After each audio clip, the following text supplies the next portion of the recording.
தமிழ்நாடு முழுக்க எங்கெல்லாம் முடியுமோ அங்கெல்லாம் இலவச கணினி மையங்களை திறந்து வைத்தார் தளபதி. 2012ஆம் ஆண்டே கல்வி விருதுகள் கொடுத்து மாணவர்களை ஊக்கப்படுத்தினார்.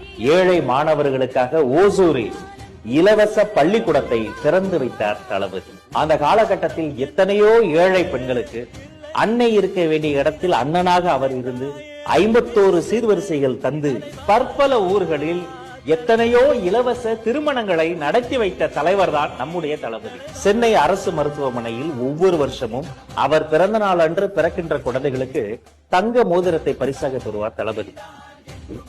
எத்தனையோ ஏழைகளுக்கு இலவசமாக தையல் மிஷன்களை வாங்கி கொடுத்தார். தானே புயலால் பாதிக்கப்பட்ட கடலூருக்கு நேரில் வந்து நிவாரண உதவிகளை செய்தார். மிதிவண்டியில் இருந்து மாற்றுத்திறனாளிகளை சமூகத்தின் மாற்றும் திறனாளியாக மாற்றக்கூடிய முச்சகர வண்டிகளில் இருந்து, நோட்டு புத்தகத்தில் இருந்து, அரிசி பருப்பில் இருந்து எத்தனையோ உதவிகளை தாராளமாய் கிள்ளி அள்ளி அள்ளி கொடுத்தவர் தான் நம்முடைய தலைவர் தளபதி. சிவகாசி, திருநெல்வேலி, ஈரோடு, புதுக்கோட்டை, திருச்சி, மதுரை, விழுப்புரம், பாண்டிச்சேரி என தமிழகம் முழுக்க பல ஊர்களுக்கு நேரில் வந்து நலத்திட்ட பணிகளை செய்தவர் தான் தளபதி. சுனாமி, குஜராத் பூகம்பம் போன்ற பேரிடர் காலங்களில் உதவிக்கரம் நீட்டினார் தளபதி. அதோடு உண்டியலை ஏந்தி தெரு தெருவாக அலைந்தார் தளபதி.